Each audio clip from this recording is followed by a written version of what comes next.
성경대학 신약과의 만남 5번째 강의에 오신 여러분을 환영합니다.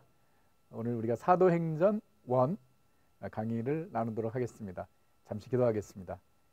좋으신 주님, 사복음서의 말씀을 우리가 마치고 사도행전을 시작하게 하시니 감사합니다. 오늘과 또 다음 주 사도행전의 말씀을 나눌 때에 복음의 능력과 성령의 역사를 말씀을 통해서 우리가 확인하는 귀한 은혜의 시간 될 수 있도록 주님 인도하여 주옵소서. 이 시간을 주께 드리오며 예수님의 이름으로 기도합니다. 아멘. 사복음서를 마치고 오늘부터 사도행전 그리고 다음 주 두 번째 파트 사도행전의 말씀을 나누도록 하겠습니다. 저는 모든 말씀을 너무 좋아하지만 사도행전의 말씀을 함께 나눌 수 있는 것이 너무 기대가 되고 기도한 대로 사도행전의 말씀을 통해서 복음의 능력, 성령의 역사, 교회의 영광을 우리가 말씀을 통해서 다시 한번 확인하는 그런 은혜의 시간이 되었으면 좋겠습니다. 그래서 오늘은 1장부터 12장까지의 말씀을 살펴볼 텐데 여러분 교재 68페이지를 오픈하시면 되겠고요. 교재로는 6강이죠. 교재는 6강이고 우리 성경대학 신약 온라인 강의로는 5번째 강의입니다. 사도행전은 역사서에 포함이 되죠. 신약 성경에. 그래서 여러분들이 보시면은 우리 신약 성경 그 사복음서 마태, 마가, 누가, 요한복음이 예수 그리스도의 생애에 대한 역사서고 그리고 사도행전은 교회에 대한 히스토리를 기록을 하고 있는 것입니다. 사도행전이 상당히 중요한 역할을 하는 것이 사복음서와 교회 또 사복음서와 서신서를 연결하는 그 브리지 역할을 사도행전이 한다라는 것이죠. 그래서 사도행전은 예수님께서 부활하시고 승천하신 후에 성령 강림부터 시작을 해서 어떻게 교회가 시작이 되는지 그리고 무엇보다 이 복음이 예루살렘에만 있지 않고 어떻게 이 땅끝까지 전해지게 되었는지 그리스도의 증인들, 첫 번째 증인들은 누구였는지 첫 번째 교회들은 어떤 교회였는지를 사도행전을 통해서 우리가 발견하게 됩니다. 그래서 사도행전의 주요 내용들을 몇 가지 우리 주제들을 살펴보게 되면 가장 그 메인 주제는 복음 전파죠. 그래서 이 기적과 또 증거, 변증, 설교 이런 것을 통해서 복음이 전파되는 그 내용이 사도행전의 핵심 주제이고 성령의 능력, 이 모든 것이 성령의 능력으로 진행이 된다. 그래서 사도행전의 다른 이름은 성령행전이죠. 사도들이 그렇게 복음을 전하고 사역할 수 있었던 것은 전적인 성령의 역사였던 것입니다. 그 다음에 이제 교회에 대한 공동체의 하나됨, 순수함, 공동체 생활에 대한 내용을 사도행전에서 살펴볼 수 있고요. 그리고 말씀의 가르침, 사도들이 교회에 지속적으로 말씀을 가르침으로 성도들을 섬기는 또 성도들이 말씀으로 성장하는 그 내용들을 살펴보게 되고요. 그리고 또 하나의 주제가 기도입니다. 열정적인 기도. 그 15장까지 1장부터 15장까지 5장만 제외하고는 매 장마다 기도에 대한 내용이 있다는 것 우리가 또 살펴볼 수 있습니다. 성령 안에서의 하나됨, 그래서 인종, 빈부, 또 성별의 벽을 넘어서 교회가 하나 되는 또 그런 주제를 담고 있고요.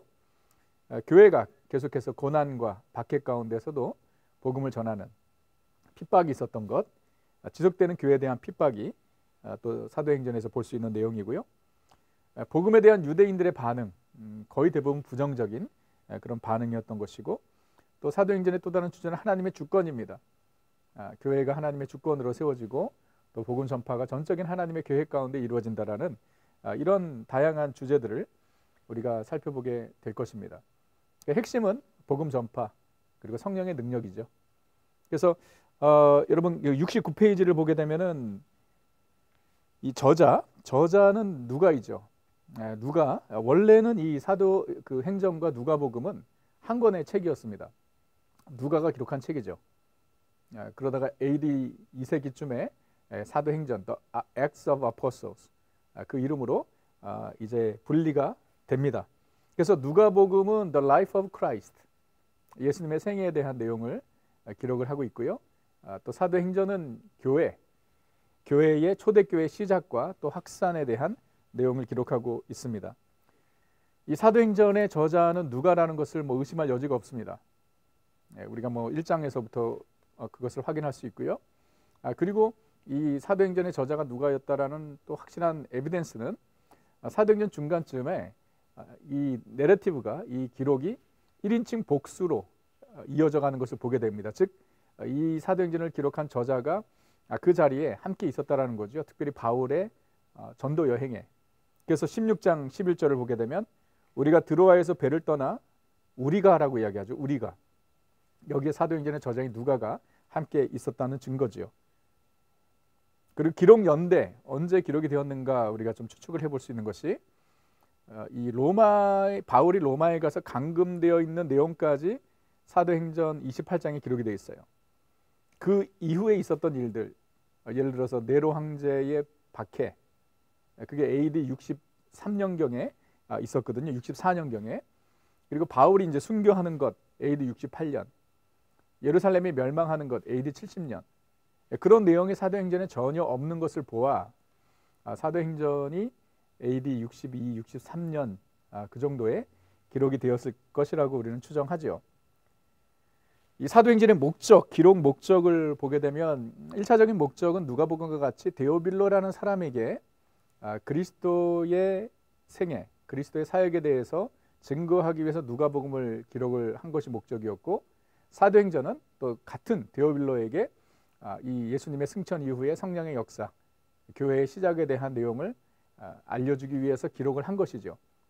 그러나 데오빌로에게뿐만 아니라 하나님의 영감을 받아, 성령의 영감을 받아 누가가 이 사도행전을 기록함으로 말미암아 지금 우리에게까지 어떻게 교회가 시작이 되고 복음이 확산이 되었는지를 말해주고 있는 것입니다. 그래서 이 그 사도행전은 초대교회 전체 히스토리를 기록한 것이 아니죠. 복음이 어떻게 예루살렘에서 로마에까지 이르게 되었는지, 그리고 모든 사도들의 그 사역을 기록한 것이 아니죠. 우리가 보겠지만 대표적인 인물 베드로와 그리고 그 사도행전 후반부는 바울의 사역에 대해서 기록한 것이죠. 그 외에 다른 사도들도 많은 사역들을 했을 것이지만 사도행전에 다 기록한 것이 아닙니다. 그래서 예루살렘에서 로마까지 복음이 어떻게 전해지게 되었는지를 기록하고 있고요. 사도행전은 세 가지 교회사적인 질문에 답을 제시하고 있습니다. 여러분 70페이지죠. 페이지는 여러분들이 이렇게 공부하시면서 알아서 잘 넘기십시오. 제가 페이지 계속 말씀드리지는 않겠습니다. 교회는 어떻게 시작이 되었는가? 지금 우리가 교회의 지체들인데 이 그리스도의 교회가 어떻게 시작이 되었는지를 사도행전에서 기록을 하고 있고요. 두 번째 질문은 최초로 복음을 전파한 사람들은 누구인가? 세 번째는 유대 땅에서 시작된 기독교가 어떻게 전 세계로 확산될 수 있었는가? 이런 질문들에 대한 답을 사도행전에서 찾을 수 있다는 것이죠.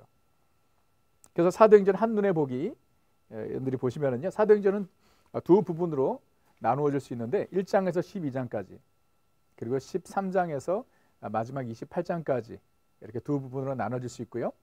1장에서 12장까지는 복음이 예루살렘과 유대와 사마리아까지 전해지는 것, 그리고 1장부터 12장까지의 핵심 인물은 베드로였습니다.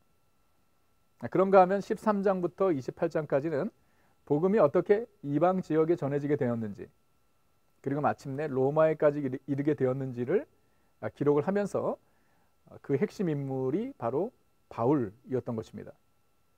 그래서 1장부터 12장까지는 베드로와 그 외 사도들, 13장부터 마지막까지는 바울의 사역을 기록을 하고 있는 것입니다. 자, 우리가 사도행전의 내용을 하나하나 좀 처음부터 살펴보면 예루살렘에서의 복음 사역, 예루살렘에서의 복음 전파가 1장부터 7장까지의 내용입니다. 1장부터 7장까지의 내용인데 이 모든 것의 시작은 예수님의 승천부터 시작을 합니다. 사도행전의 이야기는 예수님께서 부활하신 후에 제자들과 함께 약 40일 동안 함께 하시면서 저들에게 복음의 진리를 또 가르쳐 주셨습니다. 그래서 사도행전 1장 3절을 보게 되면 그가 고난받으신 후에 또한 그들에게 확실한 많은 증거로 친히 살아계심을 나타내사 40일 동안 그들에게 보이시며 하나님 나라의 일을 말씀하시니라. 자, 예수님께서 죽으시고 부활하신 후에 40일 동안 제자들에게 나타나셨습니다. 승천하시기 전에 제자들과 함께 하시면서 저들에게 하나님의 일을 말씀해 주셨고, 그리고 예수님께서 다시 살아나셨다는 그런 증거들을 보여주셨습니다. 그러면서 예수님께서 사도들에게 명령을 하시죠. 예루살렘을 떠나지 말라고 명령하십니다.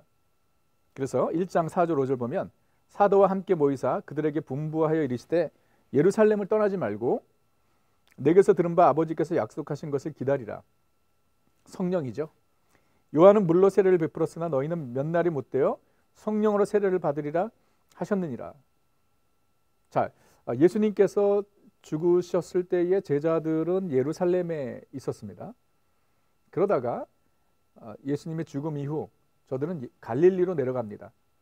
그래서 요한복음 21장에 예수님께서 갈릴리 바다에서 다시 고기잡이 하던 베드로와 7 제자들을 만나게 되죠. 그게 갈릴리죠. 그런데 예수님께서 뭐라고 명령하시냐면 예루살렘에 다시 가라는 거죠. 그리고 예루살렘에 머물라는 것입니다. 성령이 임할 때까지. 그래서 갈릴리로 갔던 제자들이 다시 예루살렘으로 오게 되고, 그리고 그곳에서 성령 강림까지 기다리게 되는 것이죠. 예수님께서 예루살렘을 떠나지 말라고 하시면서 예수님께서 드디어 승천하십니다.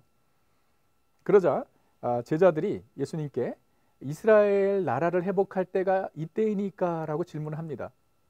그러니까 이때라는 것은 성령 강림 때를 얘기하는 것인데, 제자들은 아직까지도 그리스도의 나라가, 예수 그리스도의 나라가 이 땅에서 세워질 것을 기대하고 있었던 것이죠. 그래서 로마의 그 압제를 물리치고 새 이스라엘을 건설할 것을 예수님께서 승천하실 때까지 그들은 기대를 했던 것 같아요. 그러자 예수님께서 말씀하시죠. 저들에게 명령을 하십니다. 지상 명령을 주시는데 그게 사도행전의 핵심 구절이고요. 주제 구절입니다. 1장 8절이죠. 오직 성령이 너에게 임하시면 너희가 권능을 받고 예루살렘과 유대와 사마리아와 땅 끝까지 이르러 내 증인이 되리라. 이게 사도행전의 구절입니다. 핵심 구절입니다. 그래서 오직 성령이 너에게 임하시면 저들이 무엇을 받는다고요? 권능을 받는다. 여기서 권능이라는 단어가 두나미스라는 헬라어인데, 두나미스에서 다이나마이트의 다이나마이트라는 단어가 시작이 되었죠. 어원입니다. 두나미스가. 이 다이나마이트, 폭발적인 힘을 얘기하는 것이죠.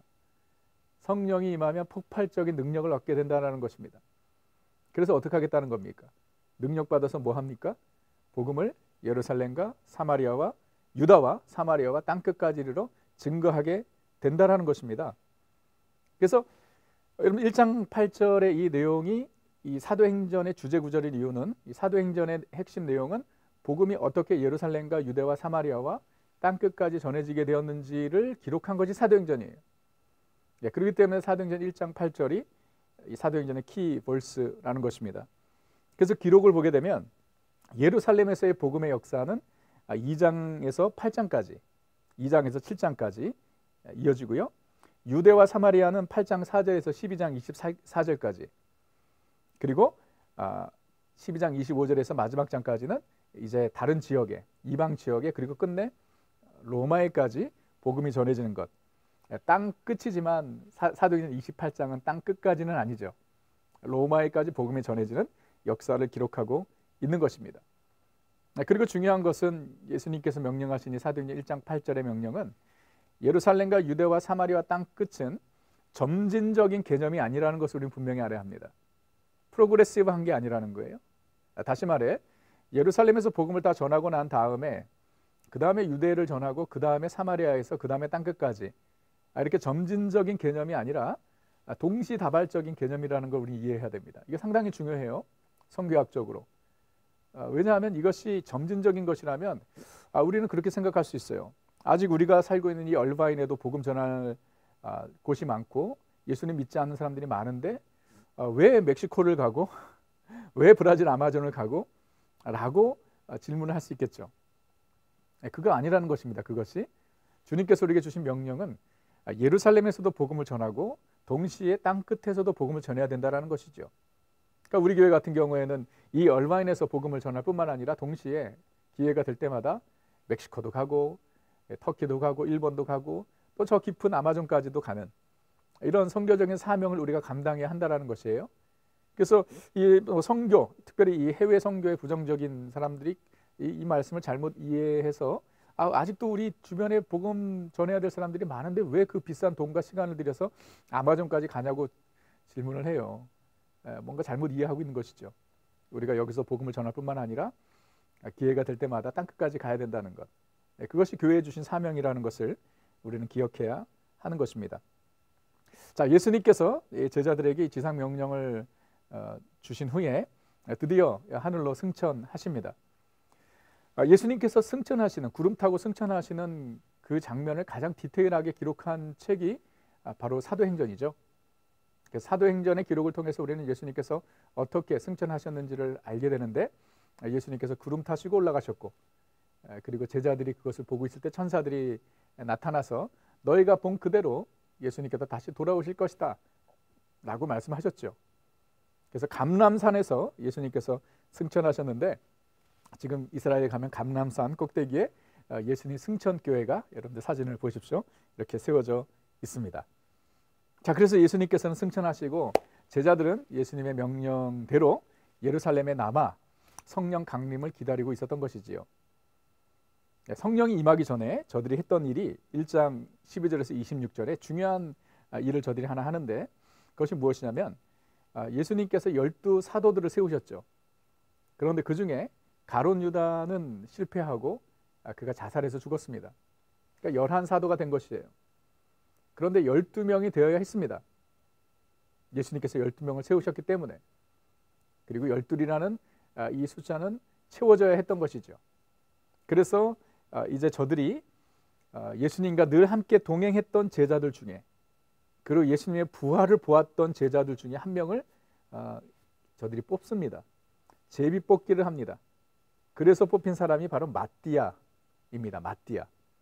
그래서 마띠아는 12번째로 합류한 이 사도가 된 것이죠. 자, 그러면서 이 사도행전 2장에서는 드디어 예수님께서 약속하신 성령이 강림을 하는 것입니다. 언제? 오순절날. 자, 오순절 그러면은요, 이 펜테커스트죠. 이 펜타라는 것이 50이라는 거죠. 5라는 거죠. 이 오순절은 6월절을 지킨 50일 후를 이야기하는 것이에요. 그러니까 예수님께서 6월절날 돌아가셨죠. 그리고 40일 동안 제자들과 함께 하셨어요. 그리고 승천하셨습니다. 여러분, 그렇기 때문에 이 성령 강림은 예수님께서 승천하시고 며칠 후에? 10일 후죠. 우리가 정확하게 날짜를 정한다면, 우리가 계산을 한다면 예수님께서 승천하시고 10일 동안 제자들이 예루살렘에서 기다렸고 오순절날 성령님께서 임하신 것입니다. 제자들이 120명의 제자들이 마가의 다락방에서 기도하고 있었죠. 성령을 기다리며. 120명, 12명이 아니라 120명입니다. 12명의 사도들과 또 그 외의 제자들이 그 가운데 있었죠. 그럴 때에 급하고 강한 바람 같은 소리, 급하고 강한 바람이 아니라 바람 같은 소리가 들렸고요. 그리고 불의 혀와 같은 것이 각 제자들 머리 위에 임했습니다. 아마 이것을 디스크라이브하기, 표현하기 어려웠던 것 같아요. 그렇죠? 그래서 비유적인 설명을 하죠. 급하고 강한 바람 같은 소리, 그리고 불의 혀와 같은 것이 제자들의 머리 위에 이제 임하게 되었고요. 그러면서 저들이 이제 성령을 받은 것이고, 그 증거로 저들이 방언을 하기 시작했죠. 저들이 익숙한 언어가 아니라 다른 언어를 말하기 시작했습니다. 그래서 아마 저들이 이야기했던 방언은 뭐 우리가 그런 방언 기도라고 하면 무슨 얘기인지도 잘 모르는 그런 언어가 아니라 different language, 다른, 말 그대로 다른 언어, 다른 나라 언어를 저들이 하기 시작한 것이에요. 그래서 예루살렘에 모였던 수많은 지역에서 오순절을 지키기 위해서 예루살렘에 모였던 유대인들과 또 이방인들이 각자 자기의 언어로 하나님의 귀하신 일, 하나님의 크신 일을 듣게 된 것이에요. 즉 복음을 듣게 된 것입니다. 여러분, 이 성령 강림, 사도행전 성령 강림의 역사는요, 단순히 제자들이 성령의 은사를 받은 것 그 정도 수준으로 우리는 이해하면 안 됩니다. 이 성령 강림은요, 새로운 하나님의 그 은혜의 시대를 여는 하나님의 역사를, 이 복음의 역사를 시작하는 놀라운 사건입니다. 그렇기 때문에 왜 성령님께서 임하셨을 때에 제자들이 다른 언어를 하게 되었을까? 우리는 이 질문을 해보지 않을 수가 없어요. 뭔가 다른 것도 있을 수 있지 않았을까요? 근데 왜 굳이 저들이 다른 언어를 말하고, 그리고 그 자리에 모여 있었던, 예루살렘에 모였던 사람들이 자신들의 언어로 복음을 들을 수 있었을까? 자, 우리가 이것을 살펴보면은요, 저는 우리가 구약에서, 성경대학에서 나누었던 내용을 다시 여러분들이 좀 리마인드를 했으면 좋겠습니다. 자, 구약의 역사를 보게 되면 1장에서 11장까지가 인류 일반 역사입니다. 기억하십니까? 인류 일반 역사. 자, 12장부터는 이스라엘의 역사지요. 아브라함을 하나님께서 부르시고, 인류 일반 역사는 이 1장부터 11장까지는 하나님께서 한 민족, 한 나라에게 집중하지 않죠. 말 그대로 모든 민족, 모든 나라의 역사였고요. 그것의 끝이 무엇이었냐면 바로 바벨탑 사건입니다. 사람들이 하나님과 같아지고 또 흩어짐을 면하기 위해서 저들이 바벨탑을 쌓게 되고, 그 결과 어떻게 되나요? 그 결과 언어가 혼잡하게 되죠. 그리고 같은 언어를 가진 사람들끼리 민족을 이루어서 흩어지게 됩니다. 그게 인류 일반 역사의 끝이에요. 그러고 난 다음에 12장에 한 사람을 하나님께서 집중하시고 한 민족을 하나님께서 선택하셨는데, 그게 바로 아브라함과 이스라엘이죠. 그래서 창세기 12장부터 구약의 말라기까지 이 9시대를 우리가 보았죠. 그래서 족장 시대, 또 뭐 노예 시대, 여러분들 그 시대들을 보면 다 이스라엘의 히스토리고, 그리고 신약에 와서 우리가 사복음서를 보았는데, 사복음서의 내용은 이스라엘에서 있었던 일이죠. 여러분, 예수님도 다윗의 자손 아브라함의 후손으로 오신 것이죠. 유대인으로 오셨습니다. 자, 그래서 우리가 사복음서까지 이스라엘의 역사라고 역사에 포함시킬 수 있어요.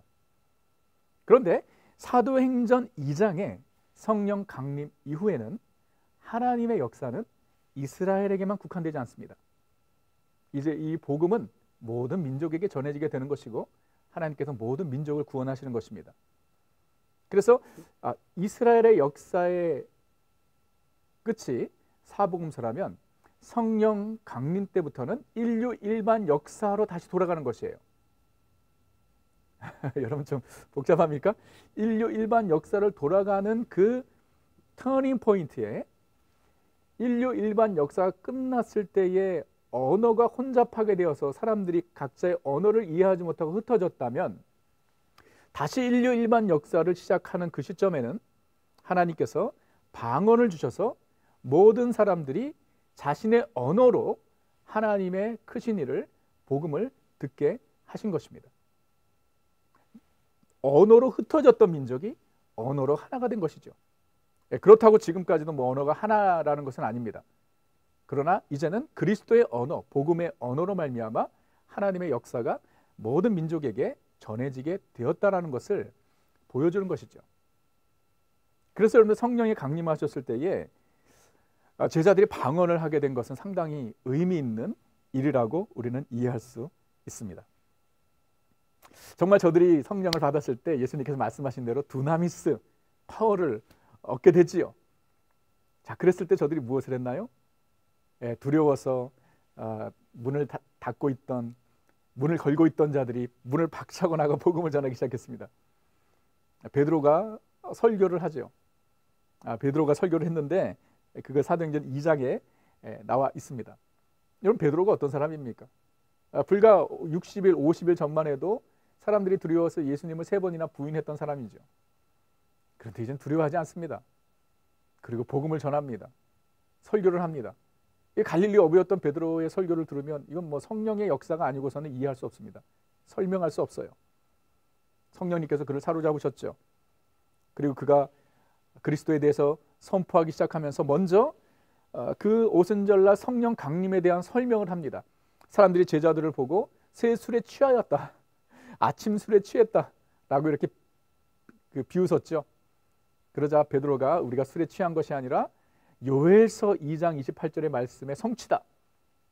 성령님께서 그 말씀을 기억하게 하신 것이죠. 요엘서 2장에 바로 이 성령 강림을 예언했죠.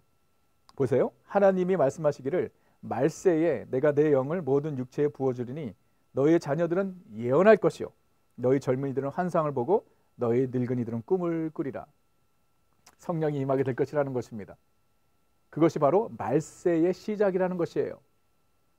그래서 말세는 성령 강림에서부터 시작되었습니다. 그리고 언제까지 가는 것이죠? 예수님께서 재림할 때까지. 그래서 우리는 지금 말세를 살고 있는 것이고 이 말세를 성령 시대 또는 은혜 시대라고 이야기하는 것입니다. 성령님께서 임하신 것이 바로 요엘서 2장의 예언의 말씀의 성취라는 것을 베드로가 선포합니다. 그러면서 베드로의 설교의 핵심은 예수님의 죽으심과 부활하심입니다. 예루살렘에 모여있던 수천 명, 수만 명의 사람들이 베드로의 설교를 들었습니다. 베드로의 말씀은 성령의 말씀이었고 성령의 능력이었습니다. 그러자 사람들이 그 말씀을 듣고 형제들이 우리가 이제 어찌할꼬? 라고 질문합니다. 참 너무나 좋은 질문이지요. 복음을 전했을 때에 이런 반응이 나와야 하지 않을까요? 이제 우리는 어찌할꼬? 그러자 베드로가 뭐라고 선포합니까? 너희가 회개하여 각각 예수 그리스도의 이름으로 세례를 받고 죄 사함을 받으라. 그리하면 성령을 선물로 받으리라. 회개하고 죄 사함을 받고 세례를 받으라. 그러면 성령을 받을 것이다. 라고 해서 예수 그리스도를 베드로의 설교를 통해서 듣고 믿고 회개하고 세례 받은 사람들이 3,000명이 된 것입니다. 이것이 예루살렘 교회 초대교회의 시작이 된 것이지요.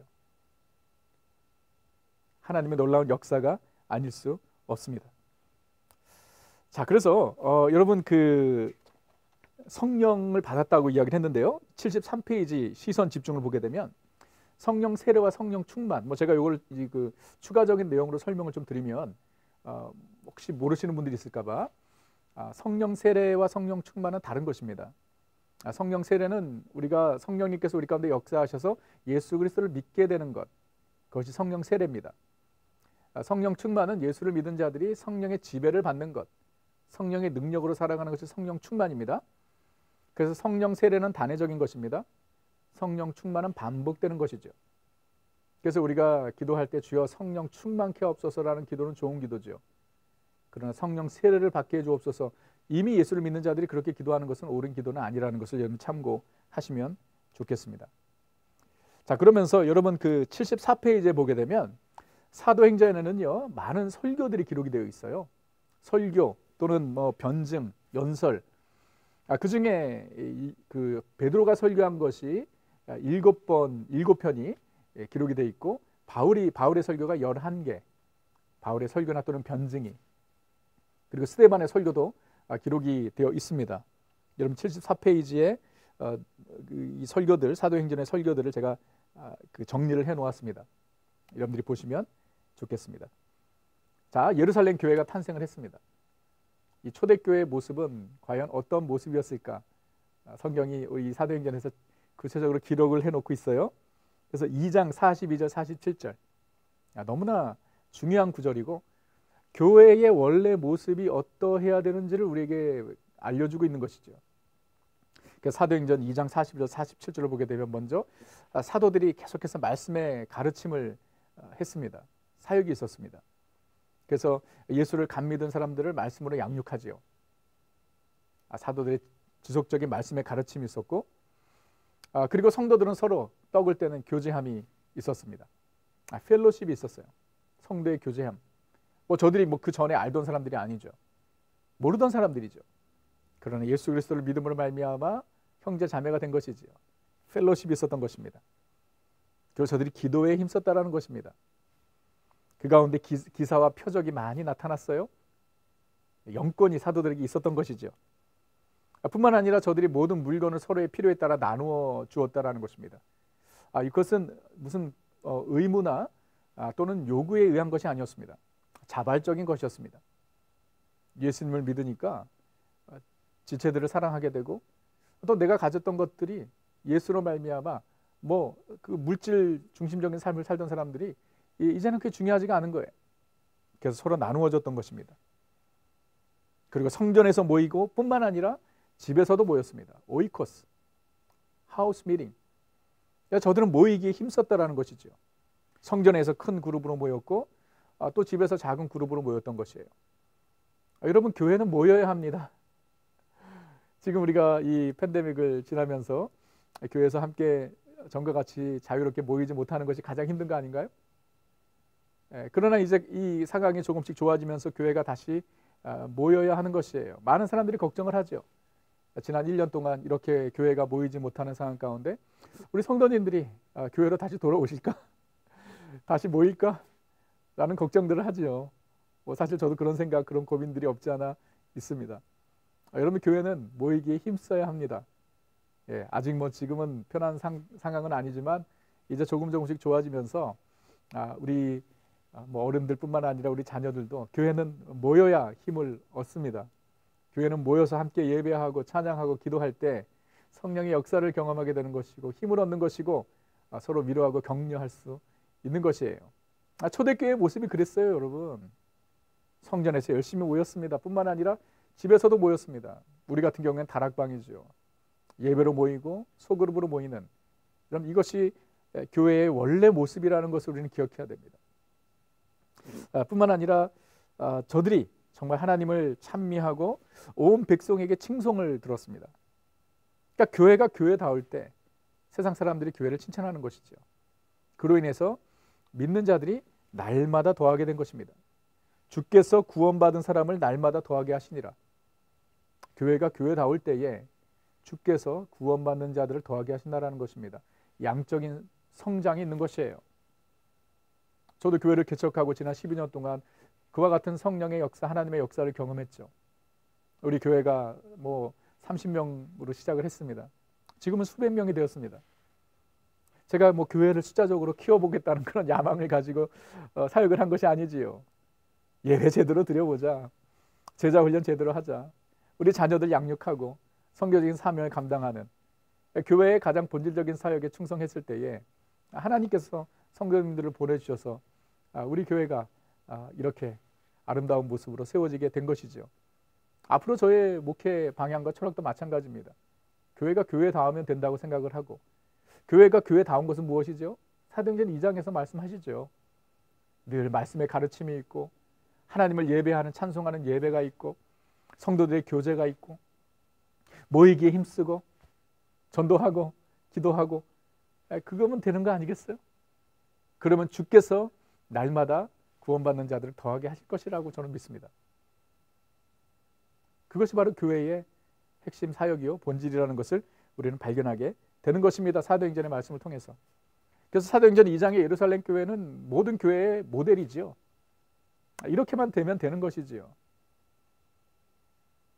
여러분, 그 이후에 사도행전 3장을 보게 되면 베드로와 사도 요한의 사역이 나오는데, 그 중에 여러 가지 사역이 있었겠지만은 성전 미문에 앉아있는 안진뱅이를 일으켜 세우는 유명한 스토리죠. 베드로가 은과 금은 내게 없거니와 내게 있는 것으로 내게 구하노니 곧 나사렛 예수의 이름으로 일어나 걸으라 선포하니까 벌떡 일어났죠. 그가 일어나 성전에 들어가 하나님을 기뻐 뛰며 찬양하는 이 놀라운 기적이 일어나죠. 이제 베드로와 요한 그리고 또한 사도들은요, 예수 그리스도의 이름의 능력을 저들이 경험하게 된 것이죠. 예수 그리스도의 이름으로 저들이 기적을 행하고 또 복음을 전하는 역사를 하게 된 것입니다.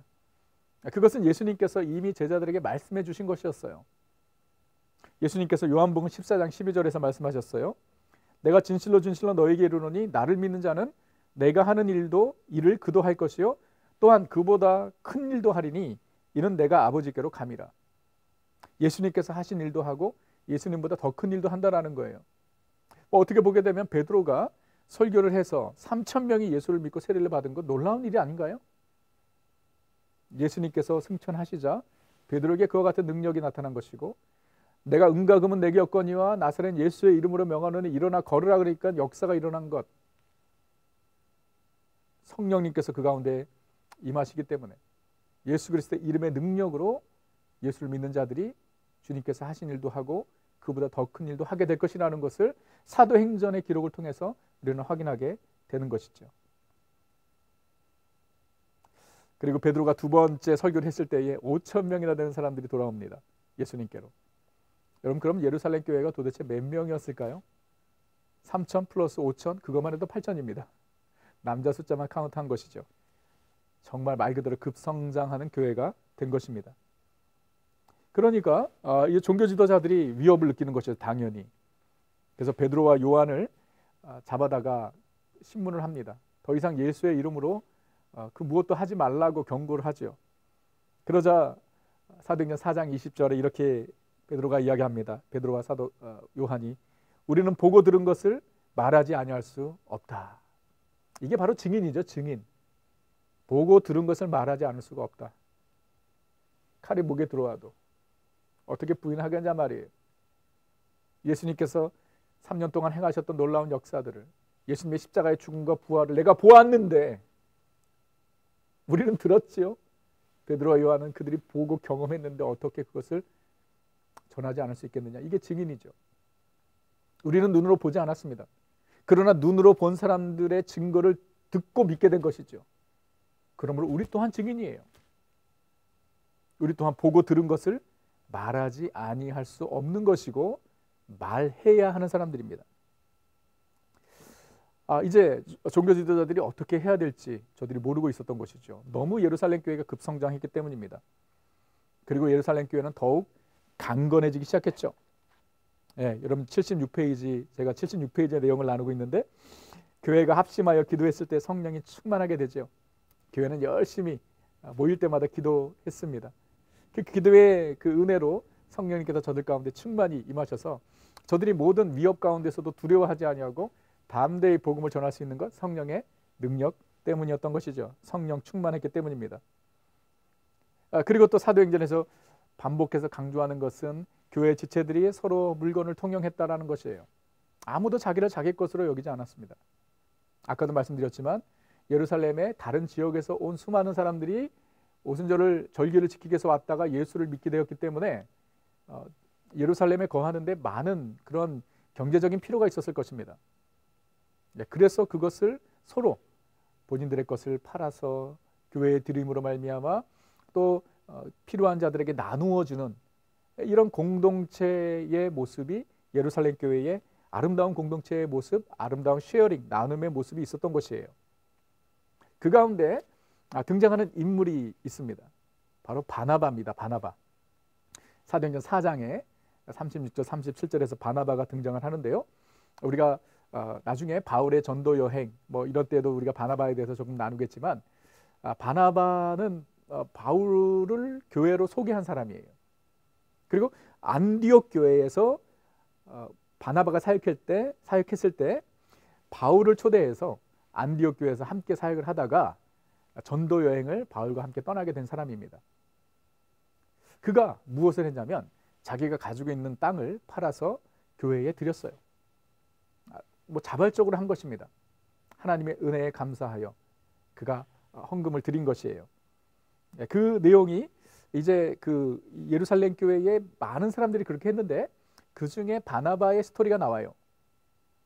그 바나바의 이야기, 바나바의 자발적인 드림에 대해서 이야기한 후에 바로 이어지는 스토리가 무엇이냐면 바로 아나니아와 삽비라의 이야기입니다. 이 같은 내용이죠. 같은 이 분위기에서 모든 예루살렘 교회 성도들이 하나님께 드리기를 기뻐하는 가운데 시험이 찾아온 거예요. 사탄의 시험이죠. 정말 순수하게 서로를 사랑하고 서로를 돌보는 그런 공동체에 아나니아의 삽비라의 그 죄로 말미암아 그 교회의 순수함이 오염될 수 있는, 파괴될 수 있는 그런 위험이 있었던 것이죠. 아나니아와 삽비라, 저들도 처음에는 당연히 너무 좋은 의도로 시작을 했을 것입니다. 사람들이 자신의 것을 팔아 주님께 드리는 모습을 보고 너무 참 좋아 보였을 것 같아요. 그래서 아나니아 삽비라 부부지요. 저들도 가지고 있었던 땅을 팝니다. 주님께 드리기 위해서 기쁨으로. 그런데 그들의 마음속에 시험이 든 거예요. 다 드리지 말고 절반만 드리자는 거예요. 그럴 수 있죠. 이게 뭐가 잘못된 것입니까? 50% 드리고 50%는 뭐 노후 대책을 위해서 준비해 놔야지. 당연히 그럴 수 있죠. 그거 자체가 잘못된 것이 아닙니다. 무엇이 잘못된 것이냐? 반을 드리면서 전부를 드린다고 거짓말을 한 것이 잘못된 것이죠. 아니, 땅을 팔아서 뭐 예를 들어서 10만 불이 생겼는데 그중에 5만 불을 드립니다 라고 했으면 아무런 문제가 안 돼요. 그런데 5만 불을 드리면서 마치 10만 불을 드린 것처럼, 땅을 팔아서 모든 것을 드리는 것처럼 거짓말을 한 것입니다. 이것이 문제죠. 왜 그렇게 했을까요? 왜 그렇게 했을까? 그러면 그것이 아나니아의 삿발의 가장 큰 연약함이었던 것이죠. 아마 저들은요, 다른 사람들의 인정을 원했던 것일 수도 있어요. 바나바의 모습을 보고 너무 멋있어 보이는 거예요. 그래서 본인도 사람들에게 칭찬을 듣기 원했는지 모릅니다. 그런 가능성이 크죠. 인정을 받기 원했는지 모릅니다. 와, 저 사람들 대단하다. 이런 인간적인 마음이 아나니아 삽비라의 그 마음을 사로잡은 것이고, 사탄이 그것을 또 이용한 것이죠. 그래서 절반을 드리면서 마치 전부를 드리는 것처럼 거짓말을 하게 되고, 그로 인해서 아나니아 삽비라는 죽게 됩니다. 이 예루살렘 교회의 큰 충격이고 또 시험이었던 것이죠. 그렇지만 예루살렘 교회는 그럼에도 불구하고 계속해서 든든히 세워져 갔습니다. 그러자 이제 예루살렘의 종교 지도자들이 계속해서 이 예루살렘 교회를 어떻게 해야 할까 고민을 하지요. 그런 가운데 이 가말리엘이라는 사람이 등장을 해서 아주 참 중요한 얘기를 합니다. 이 예수를 따르는 이 사람들을 어떻게 해야 할까 논의하는 가운데 가말리엘이라는 이 랍비지요. 그 당시 아주 존경받는 랍비가 저들에게 이런 얘기를 하는데, 이게 뭐 그 사람이 자신의 지식으로 또는 경험으로 이야기했겠지만은 정말 옳은 말을 한 것이고 또 성령의 역사라고도 이해할 수 있습니다. 사도행전 5장 28절 29절에 가말리엘이 이렇게 이야기하죠. 이제 내가 너희에게 말하노니 이 사람들을 상관하지 말라, 버려두라. 이 사상과 이 소행이 사람으로부터 났으면 무너질 것이요, 만일 하나님께로부터 났으면 너희가 그들을 무너뜨릴 수 없겠고 도리어 하나님을 대적하는 자가 될까 하노라. 정확한 말이죠. 지저스 무브먼트, 예수의 운동이 사람에게서 난 것이면 이건 뭐 시간이 지나면 다 무너질 거야 라고 이야기했고요. 만약 하나님께로부터 난 것이면 우리가 이것을 막는다고 하면 그것은 하나님을 대적하는 것이다. 여러분, 지금까지 지난 2000년 동안 이 예수 운동은 지속되고 있습니다. 사라지지 않았습니다. 무너지지 않았습니다. 무엇을 의미하는 것인가요? 하나님께로부터 시작된 것이죠. 하나님께로부터 시작된 구원의 역사입니다.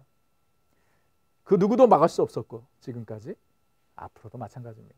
주님 오신 그날까지 이 복음의 역사, 구원의 역사는 계속 지속될 것입니다.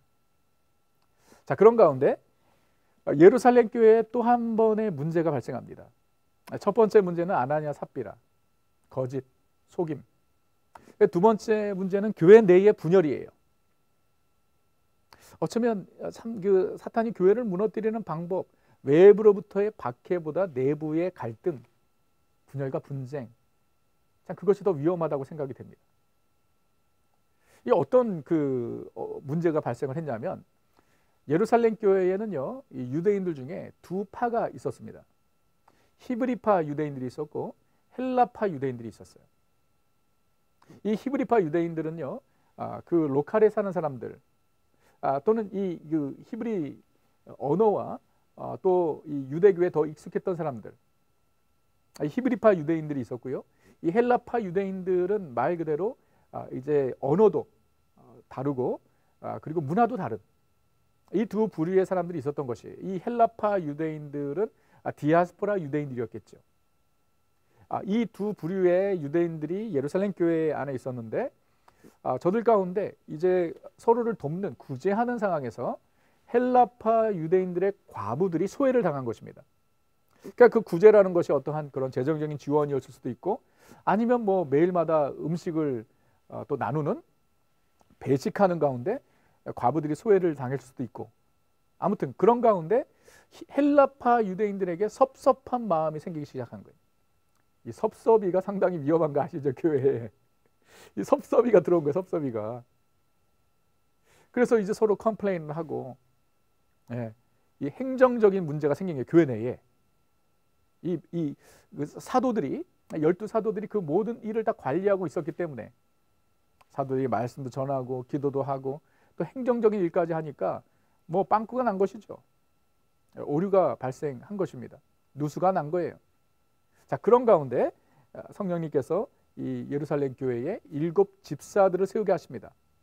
그래서 저들 중에 성령과 지혜가 충만하여 칭찬받는 사람, 성령과 지혜가 충만하여 칭찬받는 사람 7을 선택해서 집사를 세운 것이에요. 그래서 여러분, 집사라는 이 그 헬라어가 디아콘이죠. 이 디아콘의 단어의 의미는 디아코니아. 그것은 접대하다, 섬기다, 구제하다라는 뜻이에요. 그래서 집사라는 직분은 무엇이냐? 섬기는 직분이에요. 접대하는 직분이에요. 예. 그런 일을 뭐 우리 교회도 아시다시피 뭐 우리 집사라는 직분이 있지 않습니까? 섬기는 직분이에요. 사역하는 직분입니다. 그래서 7 집사들을 세워서 이 예루살렘 교회의 행정적인 일들을 진행하기 시작했고, 그리고 사도들은 오직 말씀과 기도에 전념하게 되었던 것이죠. 이게 교회의 원래 모습이에요. 지금 현대 교회도 마찬가지죠. 우리 목회자들이 교회의 많은 사역들을 우리가 감당을 하지만 우리가 다 모든 것을 할 수 있는 것이 아니고 해서도 안 됩니다. 교회에는요, 섬기는 자들이 있어야 되죠. 뭐 우리 교회는 너무 많습니다. 함께 섬기는 지체들이. 그게 건강한 교회의 모습인 것이고요. 저를 비롯해 목회자들에게 가장 중요한 사역은 무엇이냐? 말씀과 기도 사역이죠. 우리가 행정 사역 너무나 중요합니다. 그러나 그것을 행정 사역을 하면서 우리가 시간과 또 에너지를 다 소비해서 말씀을 준비하지 못한다면 그건 문제가 있는 것이고요. 직무 위기죠. 그래서 교회는요, 말씀과 기도 사역, 그리고 우리 성도들이 함께 교회를 세워가는 이런 섬김과 봉사가 있을 때에 건강한 교회로 세워져 나갈 수 있다라는 것입니다. 자, 그래서 예루살렘 교회의 뭐 이런 외부로부터의 박해, 그 내부적인 문제도 몇 가지가 있었지만 이 예루살렘 교회는 계속해서 성장하게 되었어요. 그래서 사도행전 6장 7절에서 또 강조합니다. 하나님의 말씀이 점점 더 왕성하여 예루살렘에 있는 제자의 수가 더 많아지고, 도대체 몇 명인가? 허다한 제사장의 무리도 이 도에 복종하니라. 예수 그리스도의 이 복음의 역사가 엄청난 영향력을 예루살렘에 끼치고 있는 것이에요. 예수님의 죽음과 부활 이후에 성령이 강림하시고 제자들의 복음 전파로 말미암아 교회가 견고하게 세워지고 있었던 것입니다. 자, 그런데 저들이 잊고 있었던 것이 한 가지 있죠. 무엇일까요? 사도행전 1장 8절. 성령이 너에게 임하시면 권능을 받고 예루살렘과 유대와 사마리아와 땅 끝. 어떤 이유인지 사도들은 땅 끝을 생각하지 못했습니다. 예루살렘 교회가 초대형 교회로 성장하고 있었는데 저들은 흩어질 생각을 하지 않았어요. 어쩌면 예수님의 명령을 잘 이해하지 못했을 수도 있고요. 또는 복음이, 구원이 이방인들에게까지 전해지는 것이 저들에게는 이해되지 못하는 일이었을 수도 있습니다. 그 가능성이 상당히 큽니다. 사도행전 15장까지 예루살렘 공회에서 드디어 저들이 결정을 하죠. 이방인들에게 복음을 전할 때 저들이 할례를 받지 않아도 되고 율법을 따르지 않아도 된다는 것을 사도행전 15장에서 결정을 해요. 그래서 어쩌면 저들은 아직까지도 그 유대교의 틀에 있었는지도 모릅니다. 그래서 흩어질 생각을 하지 않는 거예요.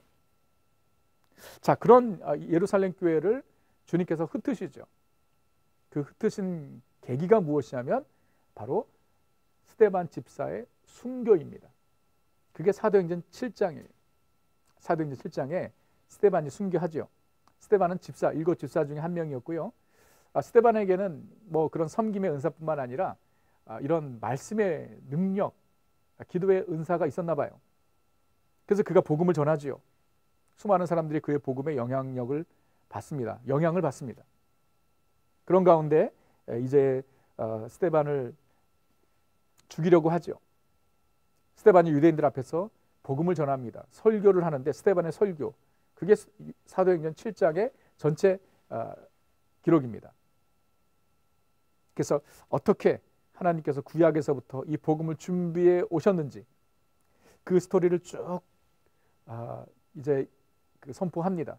아브라함에게서부터 시작을 해가지고 요셉과 애굽, 모세와 구출, 이스라엘과 성전 뭐 이런 것을 쭉 이야기하면서 결론은 무엇이냐면 유대인들이 바로 그리스도를 죽였다라는 것이 결론이었어요. 그러자 그 스데반의 설교를 듣고 사람들이 스데반에게 돌을 던지죠. 그래서 스데반이 예루살렘에서 첫 번째 순교자가 됩니다. 그가 거기서 죽습니다. 그가 죽을 때 그의 얼굴은 천사와 같았고, 그리고 하늘 보좌 우편에 계신 예수 그리스도를 그가 보았죠. 그리고 거기서 복음을 전하다가 스데반이 순교하게 됩니다. 스데반의 순교로 인해서 예루살렘에 큰 박해가 시작이 됩니다. 그 박해를, 교회를 박해했던 주동자가 바로 바울입니다. 그래서 8장 1절에 이렇게 이야기하죠. 사울이, 바울의 전 이름이죠. 그의 죽음을, 스데반의 죽음을 마땅히 여기더라. 스데반이 죽임당함을 마땅히 여기더라. 사울이, 바리새인이죠. 종교 지도자죠. 그가 스데반을 죽이는데 앞장선 것입니다. 여러분, 이 스데반의 죽음으로 말미암아 이제 예루살렘 교회는요, 어쩔 수 없이 사도들만 남고 모두가 흩어지게 됩니다. 아마 사탄은요, 교회가 이렇게 박해를 받고 흩어지는 모습을 보면서 기뻐했는지도 모릅니다. 그러나 우리 하나님께서는요, 그 모든 것 위에 역사하시고 계획을 가지고 계십니다. 하나님은 빅픽처를 가지고 계시죠. 스데반의 순교로 인해서 교회가 박해를 받고 흩어지게 되지만 그것이 주님의 뜻이었던 것이죠. 복음이 예루살렘에만 갇혀 있지 않고 이제 유대와 사마리아와 땅끝까지 전해지게 되는 계기가 된 것입니다. 그래서 8장 1절에 그날에 예루살렘에 있는 교회에 큰 박해가 있고 사도 외에는 다 유대와 사마리아 모든 땅으로 흩어지니라. 사도 외에는 다 유대와 사마리아와 모든 땅 흩어지니라. 여러분, 예수님께서 사도행전 1장 8절에 성령이 너희에게 임하시면 너희가 권능을 받고 유대와 사마리아와 땅끝까지 이르러 내 증인이라고 명령하셨죠. 사도행전 1장 8절의 명령이 8장 1절에서 이루어지죠. 저희가 비록 자의가 아니라 타의로 흩어지게 되지만 주님께서 말씀하신 대로 예루살렘과 유대와 사마리아 땅끝까지 흩어지게 된 것이고요. 예루살렘에서 예수를 믿은 자들이 흩어지면서 무엇을 했겠습니까? 저들이 흩어지면서 8장 4절에 그 흩어진 사람들이 두루 다니며 복음의 말씀을 전할세. 놀라운 하나님의 섭리죠. 예루살렘에 모였던 예루살렘 교회 성도들이 10,000명이 넘었을 텐데 그들이 여러 지역에서 오지 않았습니까? 그들이 흩어지면서 무엇을 했다고요? 복음의 말씀을 전할세. 저들을 통해서 복음이 전해지기 시작한 것입니다. 어디에? 유대와 사마리아와 땅끝까지. 이것이 성령의 역사요, 또 스데반의 순교의 결과였던 것이죠. 그래서 여러분, 스데반의 순교는요, 절대로 헛된 것이 아니었던 것입니다. 여러분, 교회 순교자의 피는요, 초대 교부 터툴리언이 그런 얘기를 했죠. 순교의 피가 교회의 씨앗이 된다고 이야기했습니다. 순교의 피가 교회의 씨앗이다. 이 스데반의 순교, 절대 헛된 순교가 아니었어요. 뿐만 아니라 지금까지 복음을 위해서 수많은 사람들이 피를 쏟았습니다. 여러분, 우리 한국 교회를 생각해 보세요. 놀라운 역사 아닌가요? 우상을 섬기고 미신을 섬기던 이 나라가, 이 민족이 하나님의 백성이 된 거 아니에요. 저와 여러분이 하나님의 자녀가 된 거 아닙니까? 우연히 된 것입니까? 그냥 된 건가요? 순교의 피가 교회의 씨앗이 된 것이죠. 1866년 9월 3일 최초 개신교 선교사인 영국의 토마스 선교사님이 대동강 백사장에서 순교를 했습니다. 그 순교의 피가 교회의 씨앗이 된 것이죠. 그가 성경을 가지고 조선으로 왔습니다. 두 번째 왔을 때에 그가 잡히게 되고 그리고 순교하게 됩니다. 순교하는 과정에서도 그는 그가 가지고 왔던 그 성경 보따리를 박충건이라는 사람에게 전해주죠. 이 박충건이라는 사람이 나중에 예수 그리스도를 믿게 됩니다. 그리고 이 성경이 막 이제 뭐 쓰레기처럼 흩어지게 되죠. 그런 가운데 여관을 운영했던 채치량이라는 사람이 자기가 운영하는 그 여관에 벽지로 성경을 붙였습니다. 여관에 와서 숙박하는 사람들이 벽에 붙여 있는 성경을 읽고 예수를 믿은 것이에요. 좀 놀라운 성령의 역사가 한 사람의 희생으로 시작이 된 것을 우리는 보게 됩니다. 순교의 피는 절대로 헛되지 않습니다. 복음을 위해서 흘리는 우리의 피와 눈물은 절대로 헛되지 않다라는 것을 우리는 이 스데반의 순교를 통해서 다시 한번 확인할 수 있는 것입니다. 자, 그 다음에 여러분 빌립보서 그 사도행전 8장에서는 빌립 집사의 그런 사역이 나옵니다. 사마리아에 가서 복음을 전하게 되고요. 그리고 에티오피아 내시에게 복음을 전하죠. 에티오피아 내시가 성경을 읽고 있었어요. 이사야서 53장을 읽고 있었습니다.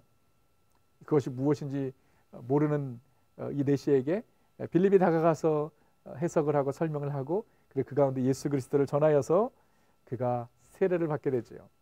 에티오피아에 복음이 전해지게 된 것입니다. 자, 그리고 사도행전 9장에 드디어 바울의 회심이 나옵니다. 여러분, 이 바울은요 사도행전의 세컨 해프의 주인공입니다. 그가 어떻게 예수를 믿게 되었는지 알아야 되지 않겠어요? 그 기록을 사도행전 9장 전체에 기록하고 있는 것이에요. 바울은 특별한 사람이었죠. 길리기아 다소에서 태어난 유대인 디아스포라였습니다. 그런데 그는 어린 나이에 예루살렘으로 와서 가말리엘 문화에 유대교 교육을 받게 되죠. 그래서 그는 바리새인이 됩니다. 그는 히브리어를 할 수 있었고요. 그리고 헬라어를 할 수 있었습니다. 로마 시민권자였습니다. 유대인에게는 유대인처럼, 헬라인에게는 헬라인처럼 이런 다양한 멀타이 컬처로 멀타이 그 언어를 가진 이 바울이었던 것이죠. 여러분, 그 당시 바울보다 더 이방인들에게 복음을 잘 전할 수 있는 사람은 없었을 것이에요. 그가 이 복음을 믿기 전에는 유대교를 지키는 것이 그의 생애의 목표고 비전이었죠. 그래서 교회를 박해한 것입니다. 그런 가운데 그가 다메섹에 이 그리스도인들을 박해하기 위해서 가다가 다메섹 도상에서 예수 그리스도를 만나게 되지요. 예수님께서 내가 왜 나를 박해하느냐라고 말씀하셨지요. 바울의 눈이 어두워졌습니다. 예수님을 만난 바울이 아나니아가 그를 안수했을 때에 그의 눈에 비닐이 벗겨지고 그의 눈이 비닐이 벗겨졌을 때 그는 완전히 새로운 사람으로 거듭났습니다. 그래서 그가 예수를 만나고 바로 다음 즉각 그는 복음을 전하기 시작했어요. 복음 전도자가 되었습니다. 교회 박해자가 복음 전도자가 된 것이에요. 그가 예루살렘으로 갑니다. 사도들을 만나기 위해서. 아무도 그를 받아주지 않아요. 당연하지요. 아무도 그를 믿지 않습니다. 그런데 그 바울을 사도들에게 소개한 사람이 바로 바나바입니다. 그렇게 해서 바울의 사역이 시작이 되고요. 사도행전 13장부터 이제 본격적으로 바울이 어떠한 사역을 하는지 우리는 보게 될 것입니다. 그러면서 이 사도행전 10장에서는 바울이 고넬료, 로마 군대 백부장 고넬료를 복음을 전하고 그가 예수를 믿게 되는 스토리가 나와 있죠. 베드로가 특별한 환상을 보지요. 하늘에서부터 보자기가 내려오고 거기에 레위기 11장에 하나님께서 먹지 말라고 그만 짐승들로 가득했는데 먹으라고 말씀하시죠. 내가 속된 것을 먹을 수 없다 베드로가 이야기하니까 하나님께서 깨끗하게 하신 것을 왜 네가 더럽다 하느냐. 그러니까 이방인들의 구원을 말씀하신 거예요. 하나님께서 유대인들뿐만 아니라 이방인들도 구원하실 것이라는 그 내용을, 그 메시지를 환상을 통해서 전해준 것이고 베드로가 그것을 보고 고넬료의 집에 가게 되고 가서 복음을 전했을 때에 안수하기도 전에 말씀을 듣는 가운데 성령님께서 그 가운데 역사하셔서 이방인인 고넬료와 그의 가족이 예수를 믿게 되는 것이고요. 그러면서 점차 이제 복음이 이방인들에게 전해지는 스토리가 사도행전에 이어지게 되는 것이에요. 그래서 빌립이 사마리아에 가서 복음을 전하고 에티오피아 네시아에게 복음을 전하고 바울이 고넬료 백부장에게 복음을 전하게 됩니다. 그러면서 이제 사도 바울이 세워지고 사도 바울이 안디옥 교회에서 섬기다가 그가 파송을 받아 전도여행 1차, 2차, 3차 전도여행을 통해서 소아시아 지역과 마게도냐 지역에 복음을 전하게 되고 그리고 마침내 로마에까지 가서 복음을 전해지는 이야기가 사도행전의 후반부의 스토리입니다. 네, 그래서 그 내용은 우리가 다음 주에 나누게 될 것입니다. 그래서 여러분 이 12사도들 뿐만 아니라 여러분 우리도 성령을 받은 자들 아닌가요? 아멘. 오직 성령이 너에게 임하시면, 아니 우리 가운데 성령이 임했습니다. 사도들에게만 임한 게 아니죠. 그러므로 우리 또한 누구지요? 복음을 유대와 사마리아와 예루살렘과 유대와 사마리아 땅끝까지 증거해야 될 증인들입니다. 우리 또한 여러분, 그래서 우리는요, 우리가 있는 삶의 현장에서 증인으로서의 삶을 살아야 됩니다. 내가 보고 들은 것을 전하지 않을 수 없다 그래야 돼요. 내가 예수 그리스도를 전파하지 않을 수 없다 그래야 됩니다. 우리의 삶의 궁극적인 목적은 우리를 통해 복음이 드러나는 것이고 복음이 전파되는 것입니다. 그 삶을 위해서, 그 사명을 위해서 주님께서 우리를 부르셨다는 것을 기억하시고 우리도 그 명령에 순종하여 예수 그리스도의 증인으로서의 사명을 감당하시는 우리 모든 성도님들 되시기를 주님의 이름으로 축원합니다. 다음 주에 우리는 이 복음이 어떻게 로마에까지 전해지게 되는지 살펴보게 될 것입니다. 이번 주에 여러분들 오늘 나눈 말씀들을 다시 한번 보시고요, 사도행전 1장에서 12장까지 읽으십시오. 네, 이 많지 않기 때문에 여러분이 천천히 말씀을 묵상하시면서 또 공부하시면서 말씀을 읽으시면 되겠습니다. 네, 여러분 잠시 기도하겠습니다. 좋으신 하나님, 얼마나 감사한지요. 복음을 위해서 생명을 드린 그리스도의 증인들로 인하여서 우리가 예수 그리스도의 복음을 듣게 되었고 하나님의 자녀들로 거듭나게 되었습니다.